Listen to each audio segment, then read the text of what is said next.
So I do have a microphone here, but I normally can speak as loud as you want.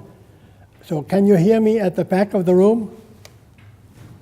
There was one there who just came in and he didn't say anything, so maybe he didn't hear me. And I was told about the background for this university, that it's a new university, and maybe most of you are staff of this faculty.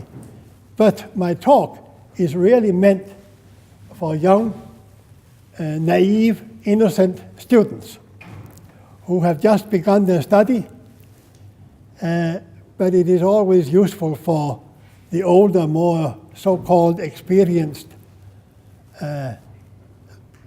staff lecturers to also hear this. So what I want is to show you why I enjoy doing what I'm doing, why I enjoy thinking and writing, and certainly enjoy lecturing to young people. But let me start what is not in the paper so this I've done from 1976 till 2007, how much? That's almost 30 years. And my students over those years have, in the 1980s, 9 groups of students during their PhD years and right after founded companies, and 7 of these exist today. Why not 9? Because one of them moved to the United States, so I don't count it anymore. And another one was merged with two of the other ones were merged into one. And what did they do, these companies? What did the students do? Well, during their master's degree year, the last year, for half a year, while still having lectures, they also made a 5th term, 1/5 of a term project in some area of application. One company, 3 students did abstractly model what is a budget.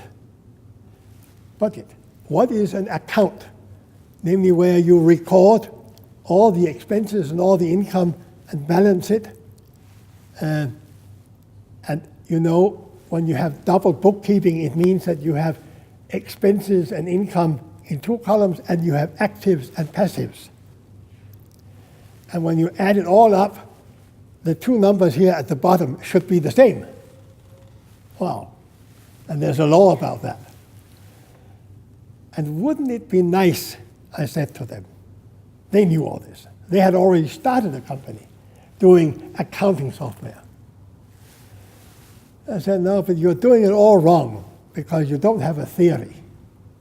You need to have a theory, like a mathematical theory, which shows you why these 2 numbers must balance. And then you make the software, and then you must prove that the software actually makes them balance, not by cheating, but by posting the right numbers. So they did that.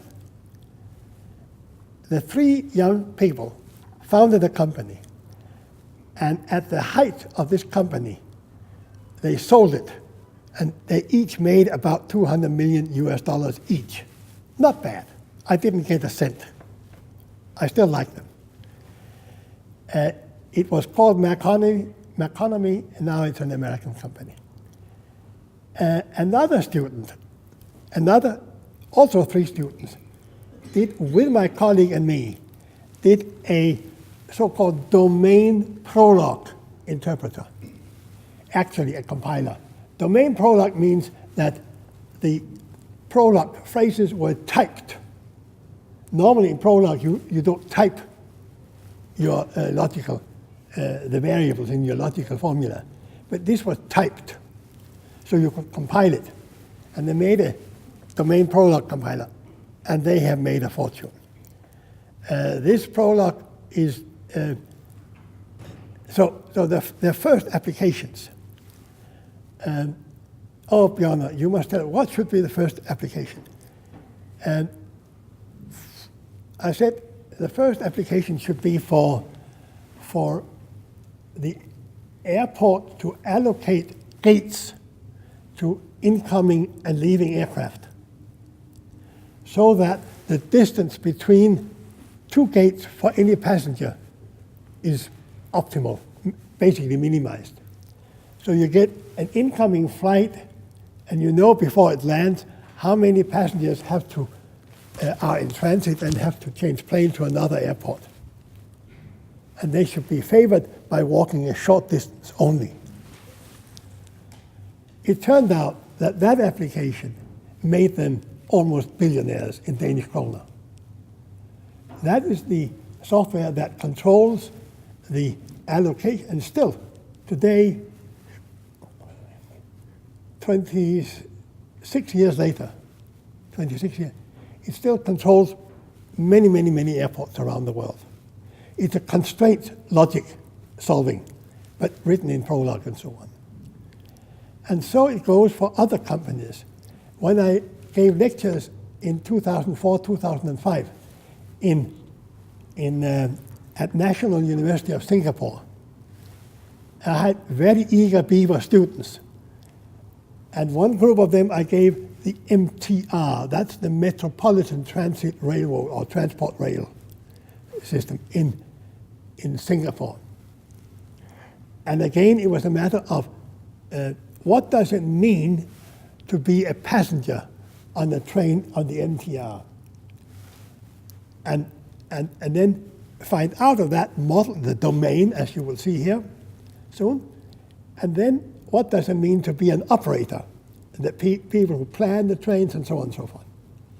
Similarly, another group did it for the Changi Airport. This is one of the most wonderful airports in the world, namely in Singapore.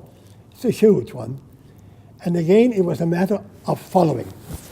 In 2004, I said to them, think of you receiving a boarding card.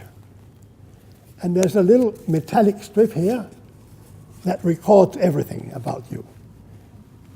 Smartphones were not around in 2004. So this was the replacement of the smartphone. And you put it there, everybody put their boarding card here, also women, however, and they will trace you about the airport. They will know where you are in the airport. And suddenly, if you are too far away from where you have to depart, and you can almost not walk there in time, there will be flashes, and your name will appear up there, a picture of you. That's what they designed. So they made a domain model. What does it mean to be a passenger, either in transit or departing, in any case, in an airport? So they went out and interviewed all the people. And this company is now a subsidiary of Singapore Airlines. So they've gotten good ideas. So that's my message, really, that you should model the domain long time before you think of modeling requirements and so on.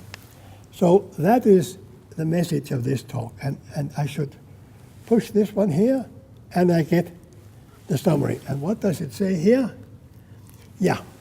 So this talk is is not an academic talk. I will not prove any theorems. I will not prove a neat little theory.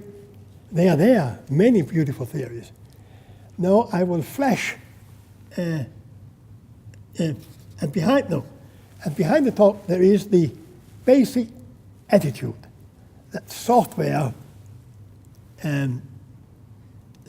resulting in programs denote mathematical objects. Now, why do I say that? Because in my part of the world, in Denmark and in England, we consider software engineering basically as conditioned by that attitude. But that attitude is not understood in the United States of America and at some places around elsewhere in Europe. They consider software to be either sociological objects or psychological objects or some mix between them. So you can talk about software and your feelings and all that. Should I? We'll use a microphone. Sorry for interrupting. Just Oh. sound that comes from the microphone. Okay. Shall I repeat the whole thing again? So that's a first serious condition. Then, so I will give you some examples, and I will flash them before you, and you will not have time to read the mathematics, okay? So in one sense, you will not understand what I'm talking about if you only look at the mathematical equations. Do you want to see some mathematical equations? There. No, you don't want to see that because you won't have time. But what these formula model are domains that you rather well understand, that you do understand. So if you listen to my English, you will understand what I'm talking about. So why do I show you the formulae, the mathematics? Because of that bottom line there, in red, the mathematical objects, because these denote mathematical objects. But there's no way in which, for example, here, item 3 in English. So there are hops and there are links. There's no way you mathematically can understand that. But the mathematics of the type equation H and L is clear. There is a mathematics of that. And similarly here, the English up there is informal, but not the mathematics below is precise. Let's go back. So I'll show you these glimpses and so on. And then, so the three examples that you will understand most of is road transport and platooning. Platooning, you don't quite know what it is, but you'll find out today. Oil and gas pipeline, stock exchange. I gave a talk, a PhD course in Uppsala University in the fall, in October, November 2010. November, December. And on the course there were five people from Iran, from Persia, and three of them has now founded a company in Tehran. And they want me to come and visit them. And I say, yes, if my wife can come too. Oh, yeah. Does she have to wear all this garb? Really not, but it's considered polite. So we are going there soon. So they took up from this example, and you'll see what I'm talking about. And the last one is a teaser. A teaser, T-E-A-S-E-R, is something that should take.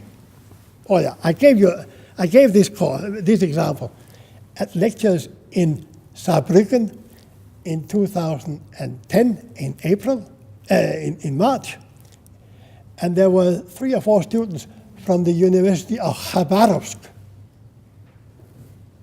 I know where Khabarovsk is. I landed there in September 1978. I was going to Novosibirsk, and I flew from Niigata in Japan to Khabarovsk to change plane. There were 4 hours or 5 hours between the planes to Irkutsk. And the interest, this was 1978. Before perestroika, before glasnost. The interest lady was very nervous about me. So I said, I want a vodka. I got a glass of vodka. Drink something, I said. No. She drank a lot of mineral water. So much that she had for a moment to go somewhere, you know. And that moment, I ran out. Went down to the front of the airport, got a taxi. When you flash in 1970 a few dollars, there's no end to service in those days. So I got down to the Amur River to see China. It was over there. Well, there was an island in the river there, and it was supposed to be neutral, but the Chinese are still hysterical diplomats. They never understood diplomacy. My son-in-law is Chinese, so he's heard this one. And I photographed this, and I went back to the airport. Oh, Gott sei Dank, she said. So these students were from Khabarovsk, and when they saw the last example, their ears went like that. And they now are doing software for stock exchanges. And they are working in Japan for Fujitsu. I gave them the job, basically. So you'll see. So these are examples. So the objective of the talk is to show you what it means to develop software using mathematics, albeit a new kind of mathematics. It's not differential equations. It's not the classical mathematics where Russia has made fantastic contributions. My father's PhD was about Lyapunov series. In 1969, I stayed in a fancy apartment in Palo Alto, and one day Professor Lotfi Tzadeh, you may know him from fuzzy logic and so on, came to visit me, and he came 1 hour late. And he said, oh, I'm late because just across the street, the corridor is, and now of course I forgot the name, a very famous Russian mathematician in control theory. And he was 82 and blind. And I knew him because I'd seen him on the balcony with his wife, and his wife would point out, whatever his name was, there is the Stanford Campanile. Oh, I remember it, and he would mumble in Russian. So Russia was very strong in, of course, control theory and so on. And we had the Glushkov Institute in Kiev, and they knew basically nothing about modern computer science, but they were very good in control theory. It had nothing to do with computer science, in my mind. So these areas are mathematical logic and algebra, and you will find. And there are two aspects we want to software. We want it to be correct, to do what we have specified it should do, and we want it to meet customers' expectations. And the two aspects of what I show you fit these two aspects. So I will show you these examples I mentioned, and I mentioned the correctness. So first, I will talk about road nets. You know what a road net is. We came out here on Leninsky Prospect, and for a while you drive, and you drive along a link. That's what I call a link here, L for links. And then we come to an intersection, Carrefour, whatever, period. No, where's Ivan? Victor, where are you? Victor is not here. Anyway, so the streets intersect, and that is called a hub. So intersections are hubs, and street segments or rail segments are called links. So that's basically what a road net is. So mathematically, we write some English, and then we write some formula. So we explain things informally, we call it a narrative, and then formally. So in a road net, there are links and there are hubs. And you can see H stands for hubs and L for links, whatever. And by writing that down, the semantics of this specification language, basically you must assure that the two spaces L and H do not intersect, that no entity is both a hop and a link. And then we say a net really consists of an aggregate of hops, a set of hops, and an aggregate of links. And that's what it says up there in the formula. Now it's a little longer. So are there colors? No, I can't see that. But there's a type line, and N stands for the space of all nets. And HS stands for the space of all aggregates, and they are sets of hops. You can see that says HS is equal to a set of hops. Similar for links. And then now comes the new thing. We associate with that an observer function. It is possible to observe from a net all the hops, all the net links. How do we implement this mathematically? We don't. We don't have to. Mathematically it works. There's an axiom here, and the axiom says that there must be at least one hop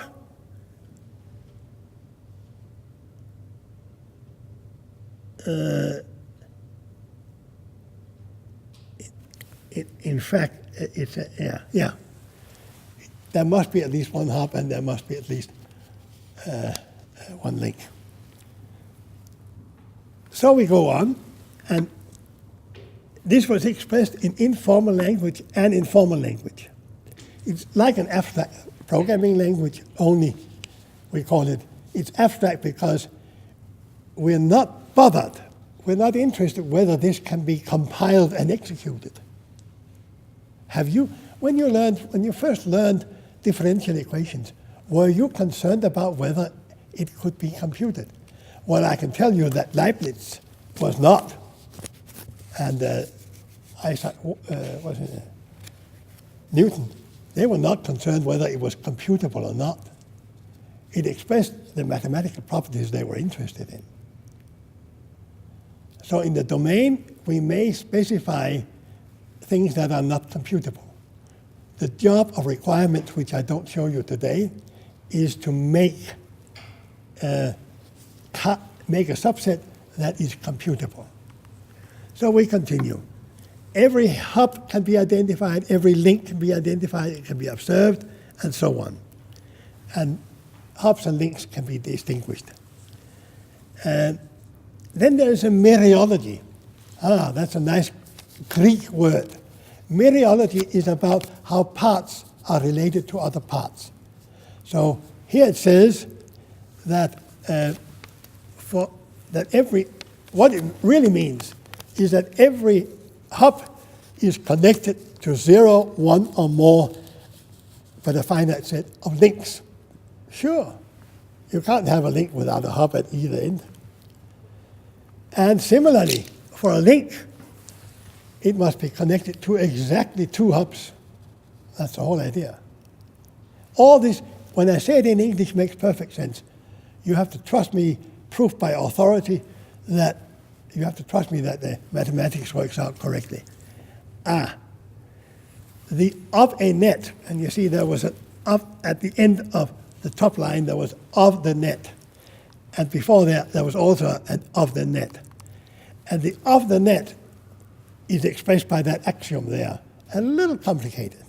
It means that every link identifier mentioned in a hop must be the link identifier of an actual link of the net, and so on. So we can go on to auxiliary functions. We don't care about those. We can define a route through a net.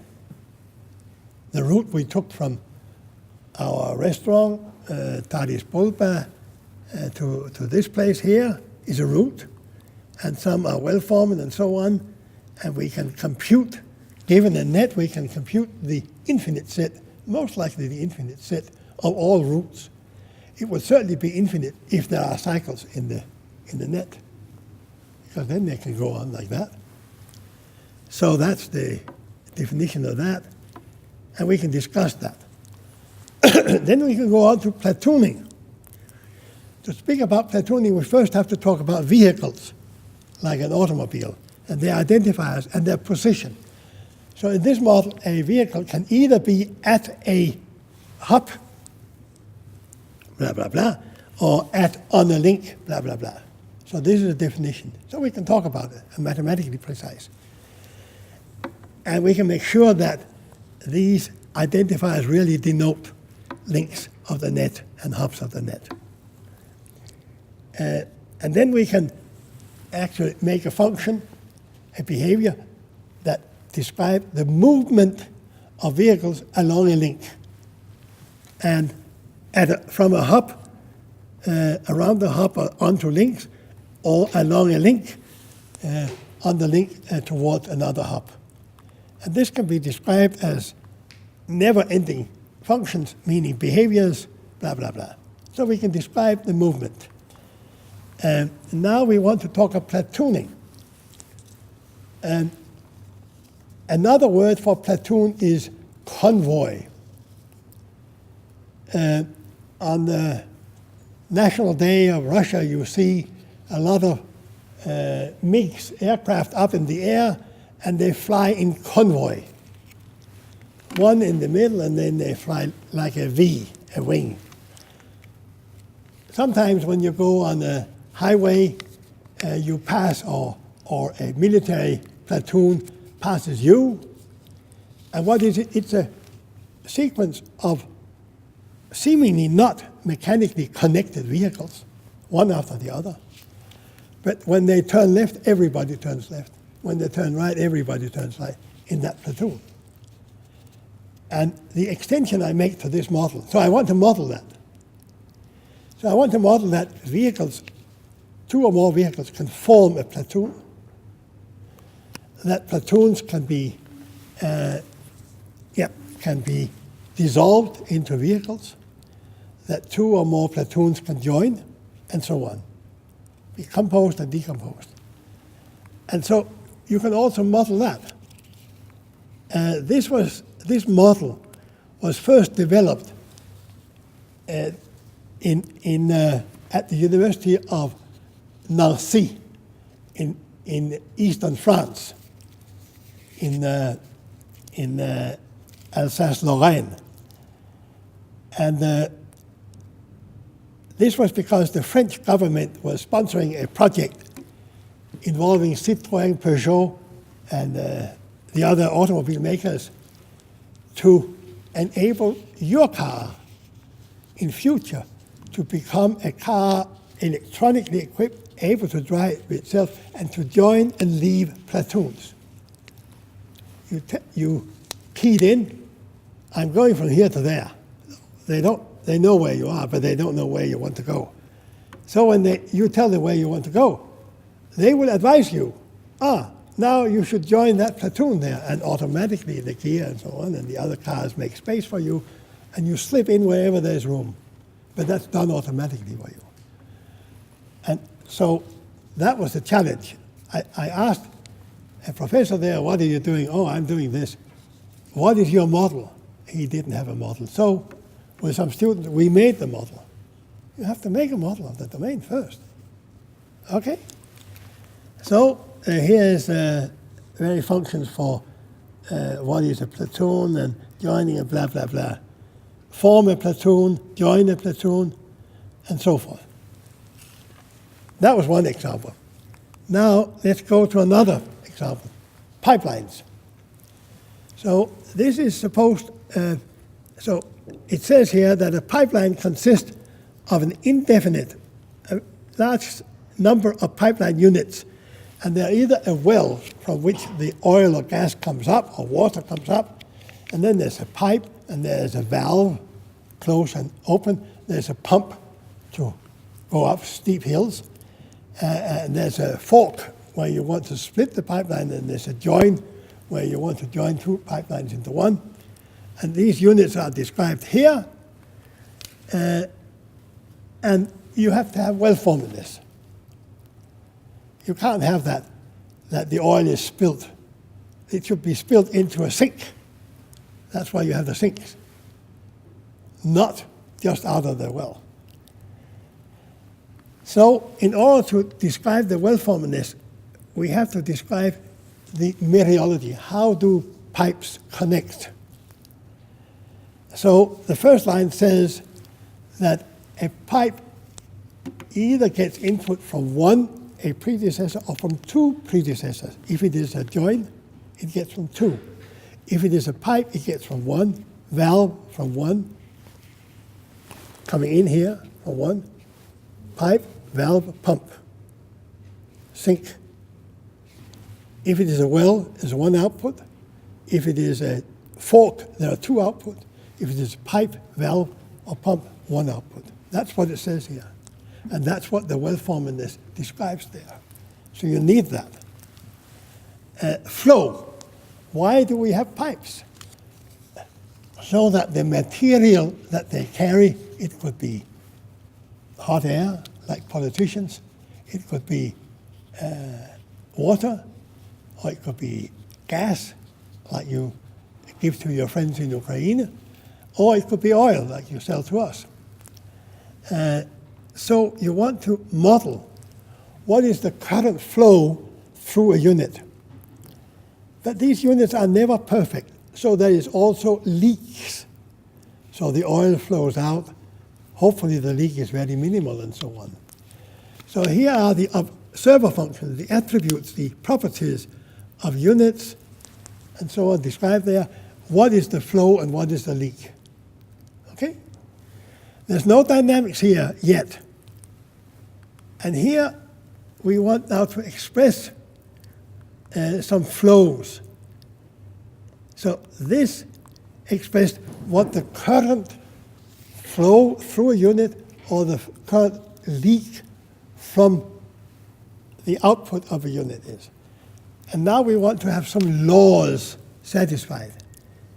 We want to have a law that says, it says here, that the flow into a unit equals the leak within the unit plus the flow out of the unit plus the leaks at the output. So if you flow something into a unit, something is lost at the input. Something is actually getting through the unit, but something is lost at the output. And what remains is, of course, what comes out. That's a law. It doesn't disappear.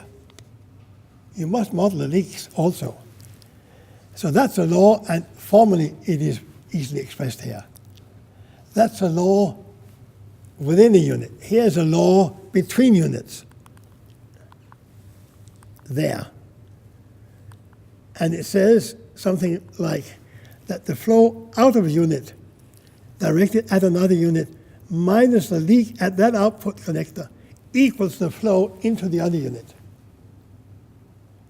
Intra, inter. You need those. And ladies and gentlemen, this is just the beginning. So I'll not go further. I will discuss the problem of this example. And I challenge you to solve that. The problem is, imagine now such a pipeline net. That definition that I gave you earlier covers all possible pipeline nets that you could ever think of. I have given you all the details of the mechanics of the units and so on. It's all there. This started in the fall of 2008. I was giving lectures at the Technical University of Graz in Austria. And I needed an example. I had a lot of examples. But I asked the students, which example should we take? And one student, Weinrich, was his name, last name, family name? He said, pipeline, gas pipeline. At that time, Austria was involved with Turkey, Bulgaria, Romania, Hungary, on planning the building of a pipeline. And when the deal was signed that summer, they went to the opera that evening and saw Verdi's Nabucco, the opera called Nabucco. So the pipeline project was called Nabucco. And I wonder why this young student had proposed this. And we made a model. And today, he got his PhD some years later, and today he's chief of a unit at an Austrian company called ÖMV. And ÖMV stands for the Austrian Mineral Oil Company. And they were the lead partner in this project. And his father was a vice president of ÖMV. It's not corruption. He was a good student and so on. I think the project does not exist any longer. The Russians competed them out. Very well done. Anyway, what is the problem here? It covers all nets. We checked it, and he's checked it. But the real thing is, of course, the fluid dynamics of what actually goes on in the flow. The flow, for example, the flow must not be larger, faster. If it is too fast, it must not be too fast. If it is too fast, then you have turbulence, which means it actually flows slower and you lose energy and you have to pump more. So you must keep it up to laminar flow, just below the turbulence level.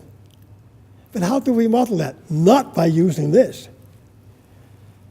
Now you write down Navier-Stokes and Bernoulli equations in differential calculi for each unit. And that can be done. But it's of no interest because my model is for all kinds of nets composed from units. And we want a mathematical fluid dynamics model that covers all the same kind of nets. Okay, we can do it for one particular net. But it means that if we have 1,152 units, we must write down or copy out 1,150 times or however many times for pipes and similar for, and then put them together by boundary conditions and so on, and it's a mess. So we want the kind of mathematics that can cover that. I recently, like 2 months ago, asked a dear friend of mine at my university that I will get stuck on this. Then he went up to the blackboard or whiteboard in his office and said, Dinas, what you use is what Richard Feynman called path expressions, path integrals. And in quantum mechanics, one of the problems is that you want to have a differential equation satisfy any number of paths in a state where quantum mechanics prevails. So he invented, based on work by forgotten, Dirac, I think it was, and then supplemented by other mathematicians in 1952, 3, 4, 5. So it seems that path integrals may be a way out. I don't know, but I'll give it to you as and once you've done that, lady or gentleman, you can start a company that can consult and advise anybody who builds water, gas, or oil pipelines on the correct dimensioning of the pumps and the valves so that you get optimal flow and so on and so forth for any net. So that's the problem. Stock exchange. I'll be finished with this within 1 hour. Is that okay? And then we will have, hopefully, not everybody will leave, but you can ask questions afterwards. Well, I forgot to say that first of all, I don't understand the young couple there. Maybe it's a man and a woman, maybe. Then I understand them, why they sit so far in the back. But because this is the only chance you have to listen to me. And you won't know, unless you sit down here, whether it's worth listening or not. You may find out, if you sit down here in the first row, that it's not worth it. Okay, you've lost half an hour or so. So I don't understand why people sit in the back. Do you? No. You should shake your head here. Okay, anyway,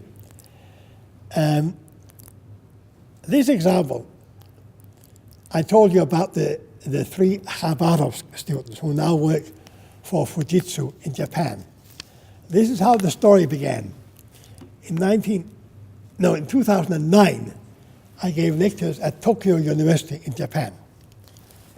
And a dear friend of mine who is a professor there, now he's moved, he's retired, but he had written a paper which was published in IEEE Computer that summer, in June 2009. And it was about the following problem.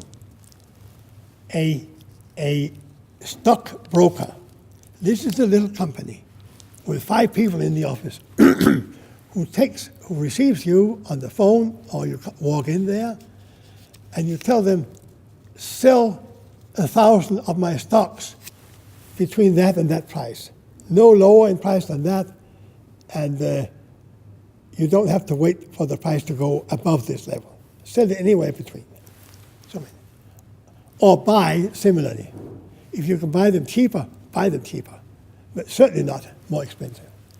So people come in, and these buy and sell orders are recorded by the stock exchange.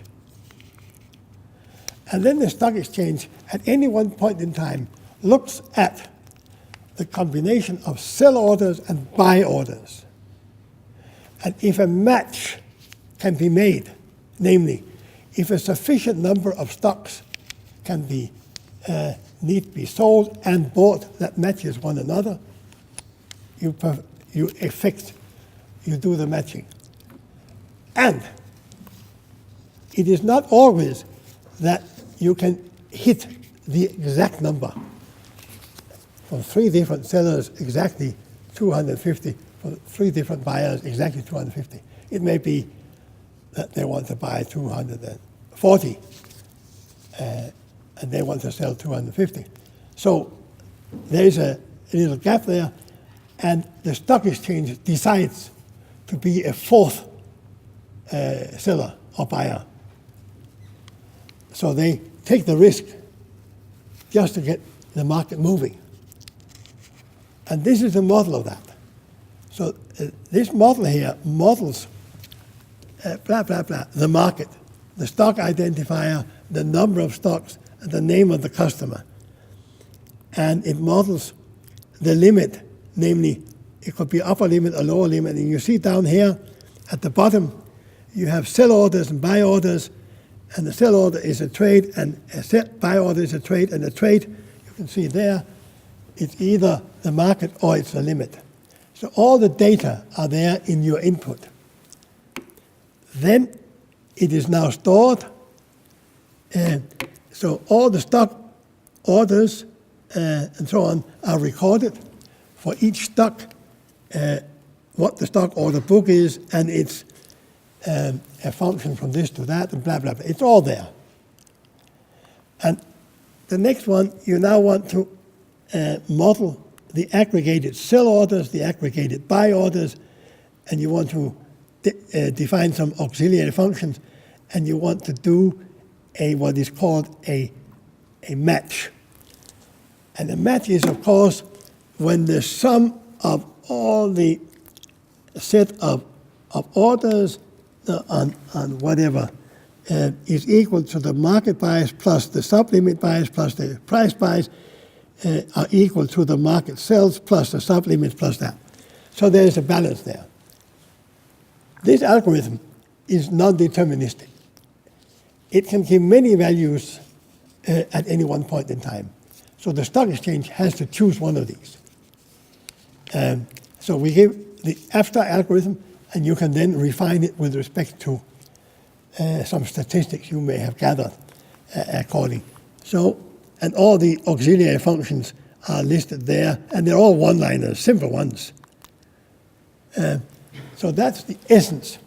Now, why do I bring the first story, him publishing this paper? Well, you see, what had happened was that a broker, a person had made a slight mistake. And I never get it right when I have to recall it, but it was something like buy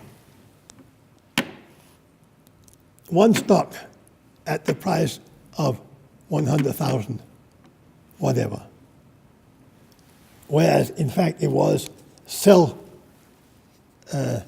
such and such a number at no lower than that price. So he got reversed. With the result that somebody were very happy to buy those cheap stocks. But it was wrong. They didn't exist, but the sale had been made. And the seller, the match had been made, and the seller was sued by the buyer and the stock exchange. And the seller said, "Look here, I'm innocent. Your accepting my order is wrong." So they called on Professor Tetsuo Tamai, my colleague, for him to look through the Fujitsu software. Not a nice task. He made a lot of money on it and wrote a beautiful paper. And he gave me the paper on the last day of my visit. So I was there for almost 3 months, and on the last day he gives me that paper. I said, "You should have given me to the first day. I could have used that as an example with your students." I went home, spent Christmas making the model, sent it back to him. He corrected that was a mistake in my model. That's why the social process of people reading your stuff is very important. That's how mathematical proofs finally get right. And these three students from Khabarovsk is now working for Fujitsu to get their next system right. In the end, Fujitsu lost the lawsuit, and it cost them $42 million. $42 million for getting the software wrong. So there's money in everything. So, ladies and gentlemen, that is the discussion. You've seen it there. I've now had in Hungary and in Saarbrücken, I had the three Harvard students, and they took on the Moscow Stock Exchange and others. So we have now models of the Moscow, Hong Kong, New York Stock Exchange, NASDAQ, Paris, Shanghai, and of course the Tokyo. And these people work on it, and some of them actually make it and become rich. So what have we learned? Hopefully, you've seen informal and formal models of domains such as roadnet, vehicles and platooning, pipeline, stock exchange. You've therefore seen that one can talk about large systems, and you have to believe me, or Yefim, or Irina, that they can be done very precisely and very comprehensively using natural language and mathematics. I hope you'll do similarly. Now comes the punchline. Ladies and gentlemen, before we can develop software, we must know what the requirements are. There are many people who still develop software without requirements. It ends up in tragedy. However, before we can precisely describe the requirement, we must know what the domain is. Nobody's doing that today, I claim. Nobody is writing down in precise Russian and precise mathematics, the two feeding one another, what the domain is. Oh, you're supposed to find out yourself. And when two software engineers find out themselves, they end up with at least two different models. You know, here's another joke. When three Jews meet on the street corner, when two Jews meet on the street corner, they have three opinions. So there you are. You cannot leave it to the software engineers to find out themselves. They must have a model. So that's the triptych, as you referred to. And at the bottom, you have the most important one. D stands for domain description. S stands for software design, from which you code. And R from the requirements prescription. And you want to prove correctness, that your software is correct with respect to the requirements. In your proof, you often have to make assumptions about the domain. That's why the D is there. That's the correctness criterion. The the expectation criterion, the criterion that the software delivers what the customer expects, comes from the domain. In a paper, I show you from 2008, and a new one's coming out next year, this year, how from a domain description to systematically, not automatically, but systematically develop a requirements prescription.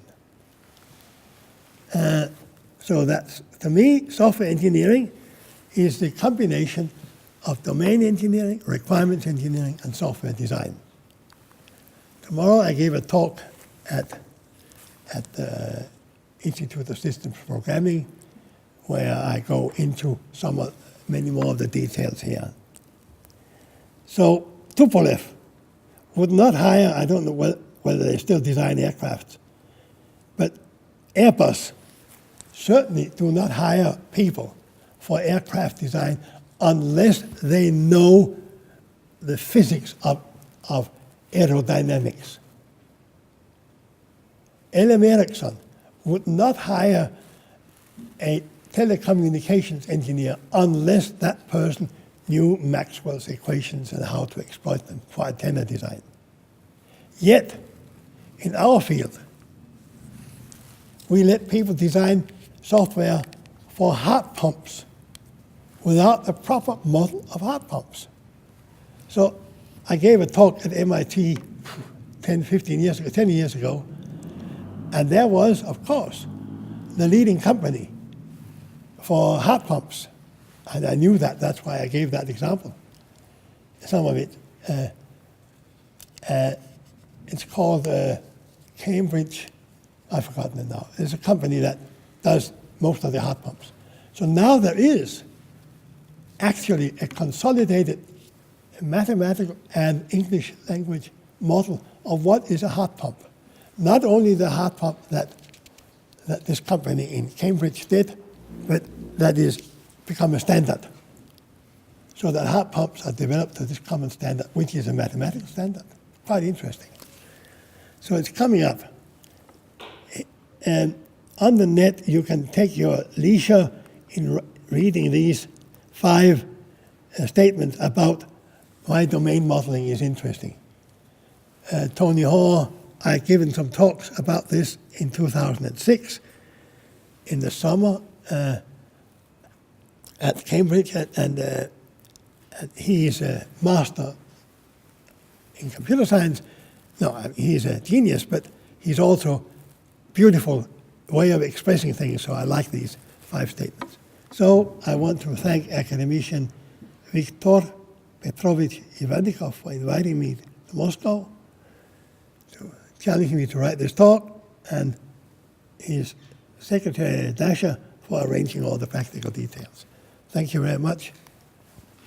1 hour on the spot. I am more than willing to sit here and answer questions for the next 2 or 3 hours or minutes.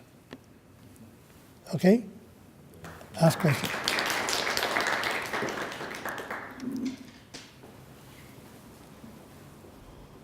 Any questions? Speak out loudly. Speak out loudly. Yeah, I'll try. Do you, as I understand, you write some software yourself, and don't you think that existing programming languages, they implicitly use your theory? I mean, you have classes, you have, when you don't want objects to intersect, they are of different types. Yes, sir. And but you are speaking not about domain description. You are speaking about the domain description language. Yes, many of the things that are in this particular domain description language, which I showed you, are actually, can either be easily embedded or are actually already embedded in Java. So you have it, yes. But that's not the question you want. The point is, come and show me, expressed in whatever language, formal language, one that I can prove properties about, a domain description. So do you propose writing domain description on paper or using good. some software? Yes, I like your question. Thank you very much. I asked him to ask this question, paid him a ruble. 20, 30, 40 years ago, the answer would have been yes. Today, the answer is no. I refer to Edgar W. Dijkstra. He wrote a book in late 70s called A Discipline of Programming. In the foreword of this beautiful book, very nice, self-contained, he wrote rather arrogantly, as he was indeed very arrogant, he wrote, needless to say, none of the programs in this book have been tested on a computer. So you see, if you had asked Dijkstra, he would say, of course, if I write in a paper, it's because I've thought about it. And if I can convince Yefim or Irina to read it, I trust that they will find the bug and correct it, the social process. Now, that was because Dijkstra was interested in algorithms that, when they were really written out, was 12 lines long at most. But these definitions here are usually 1,000 or 2,000 lines long. But they are written, hopefully, in the style that you saw, that if you ever have to prove anything, you only have to look at 20 lines at most to prove. And still, that's too many. So yes, indeed, you need tools for analyzing your domain descriptions. Now, the trouble is, I said very early that in the domain descriptions, for example, I have a definition of what is a root. And the definition is recursive, and it allows for an infinite set, not only of roots, but also of possibly infinite roots. And the recursive equation still holds. And you cannot compile things like that. Well, you can encapsulate it as what we call a continuation, that you evaluate a little more, and so on. So it can be done. But it is not advisable. So to answer your question then fully, is yes, once you have settled on a proper description language, you must make sure that you have both static analysis and dynamic analysis tools. And I can recommend a very nice tool called ZMT3.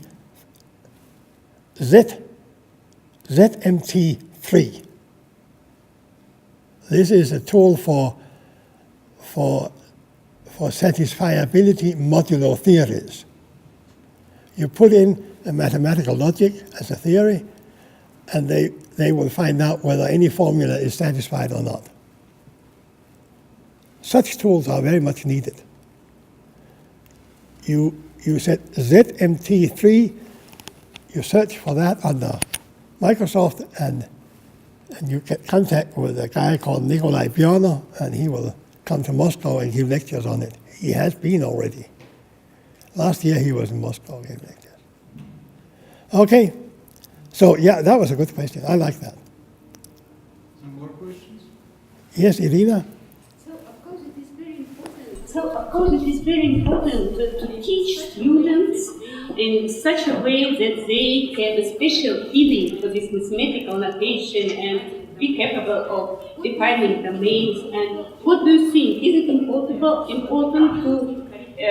include in curriculum special courses, for instance, on algebraic specification languages or such things, or maybe so just more logics or something, or it is enough just to pay attention to it in standard programming courses? Thank you. So just it is very interesting. Thank you. So just Yeah. curriculum. I know, Irina, I should not tell you for how many years because it's very impolite to indicate how young she is. Anyway, the answer is you should teach them definitely discrete mathematics. They should know set theory. They should know lambda calculus. And it can all be taught in half a year.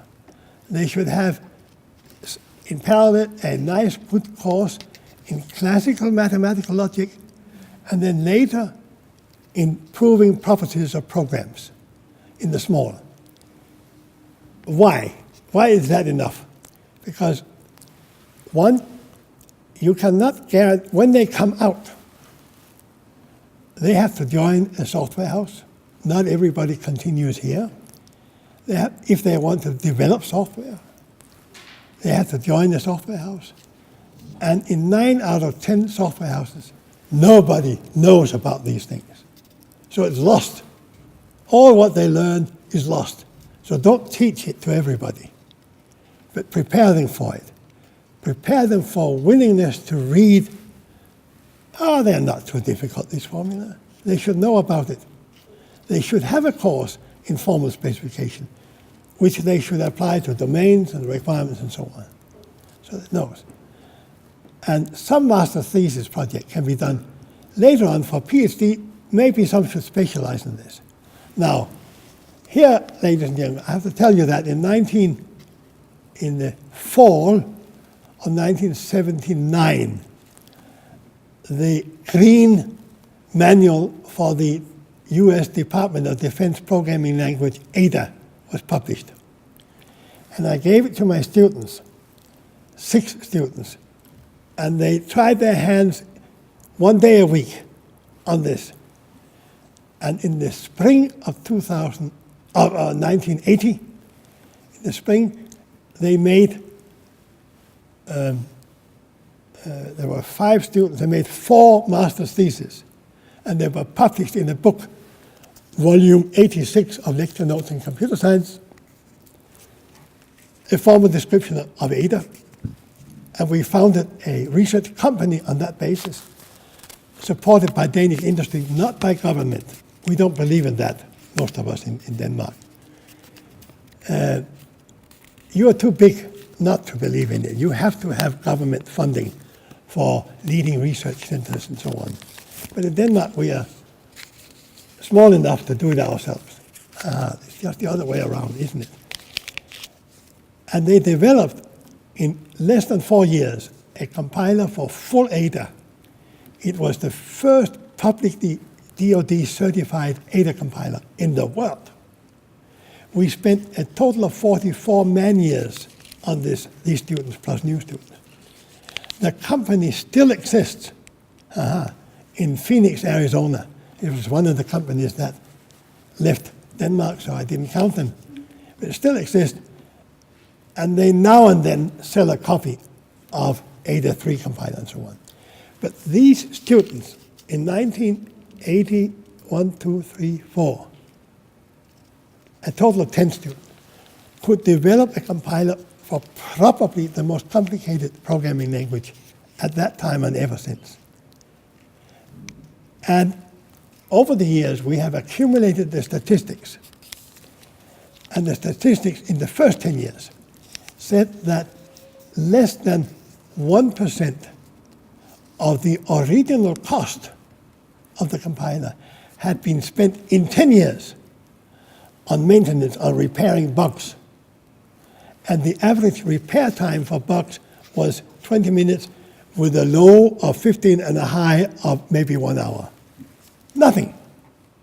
IBM in those days spent 10% of the original development cost every year on repairing their software. Those numbers are luckily going down. So yes, you see, they were taught. They were not taught about beautiful Scott theory, domains, and so on. They were certainly not taught algebraic semantics. Nobody has ever developed any piece of useful software using algebraic semantics. Sorry. But the old-fashioned kind of programming language abstraction you saw here, yes. And there are a lot of companies in England, 4 or 5, and some in Germany, which actually develop verified software to military standards and so on. But not that many. I have to tell you that most of the software that now leaves Microsoft in Redmond and elsewhere, but mostly in Redmond in Washington, in the United States, most of that software has been very rigorously developed. And I know of one young man who was doing some software for a software house in the San Francisco Bay Area in Mountain View. This was a very interesting piece of software. And after 2 years, his company was approached by Microsoft, who wanted to buy the company. And the young man had to ask the owner, no, I don't want to sell. Come next year. Next year he was willing to sell. So he sold it. And the young man had to follow with 3 of his colleagues.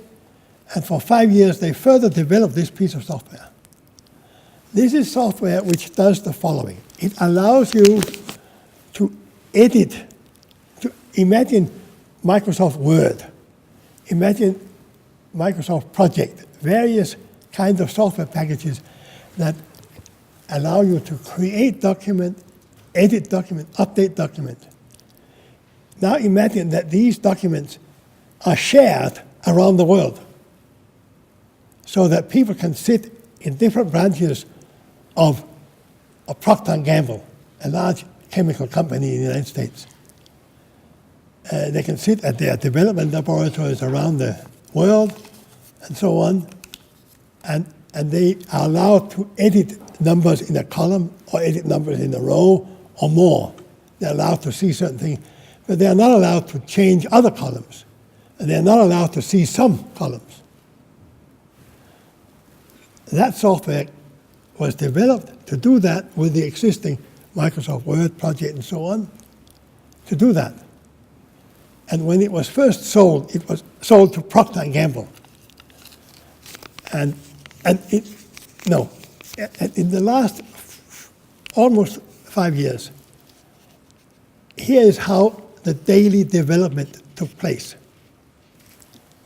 They came in, the young people, at 8 to 8:10 approximately, sat down with their computers and could not touch the keyboard. It was locked.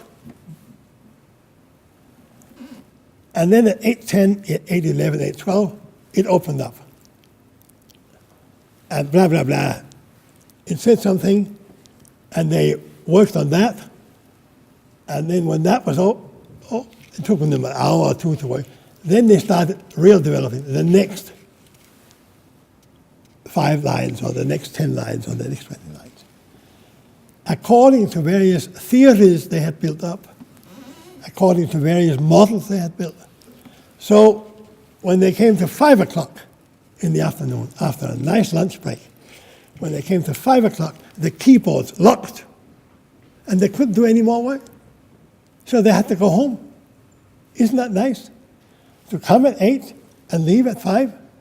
This is typical, well, for his group. What is typical is that people come at 6 and leave at 9 in the evening, 6 in the morning. But this young man had learned that overtime is a failure of management. And what did they do? What happened during the night when at 5 o'clock the keyboards here locked? Tastatur, what do you call it? Tastatur? Keyboard? What do you call it? The software was assembled into the system, and the system was subjected to 1, 2, 3, to about a trillion tests, formal tests based on formal rigorous analysis. About, I think, 20,000 different model checkings, and about 1,000 different theorems. And every day, and they came out the next morning, and they would run and run. There were 2,000 PCs in the basement, 2 basements, running this. So this young man was managing 5 other people plus equipment in the order of 2,000 PCs. And six other people.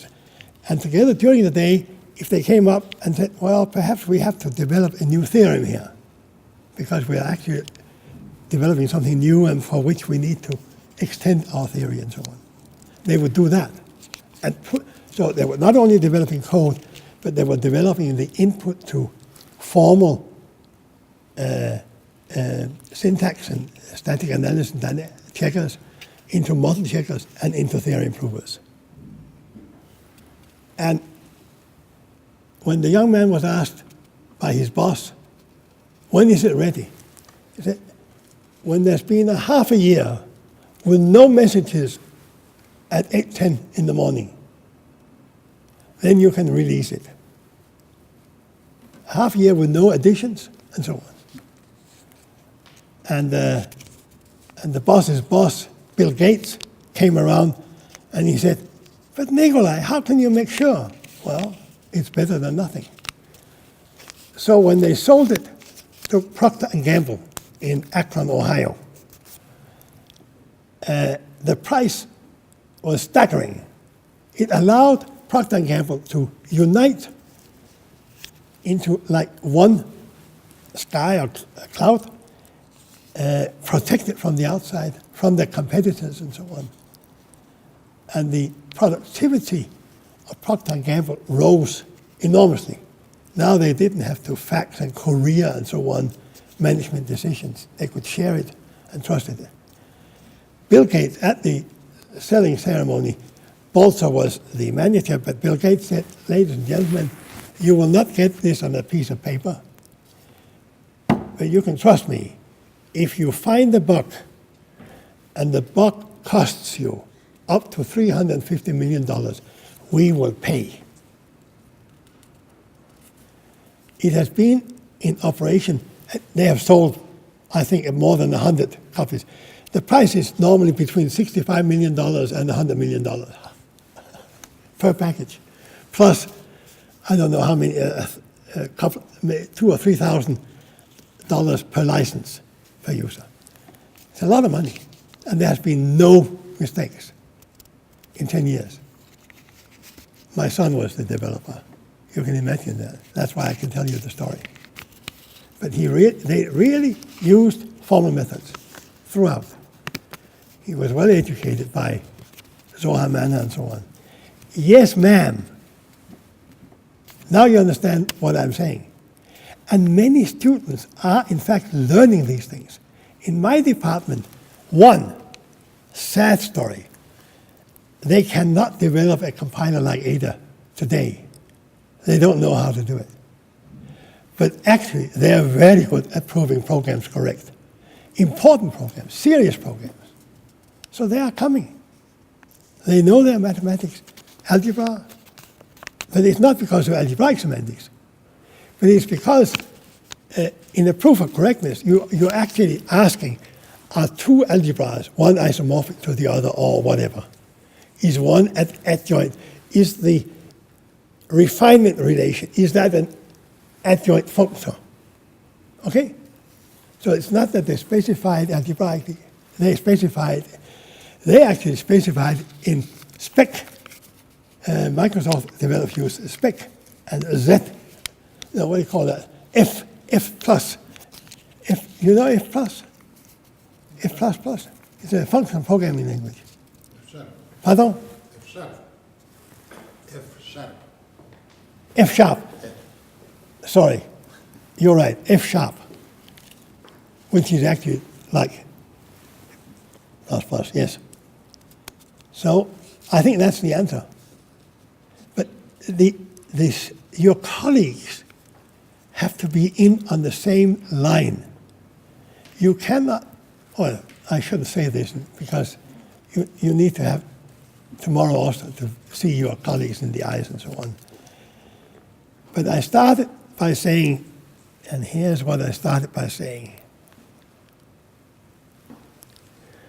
You remember that? I don't know how to, otherwise we're soon there. I started by saying that the test is that the students must receive education, courses from you and your colleagues where basically they agree that whatever they do is a mathematical object. Treat it. Okay? Thank you, Irina. Any more questions?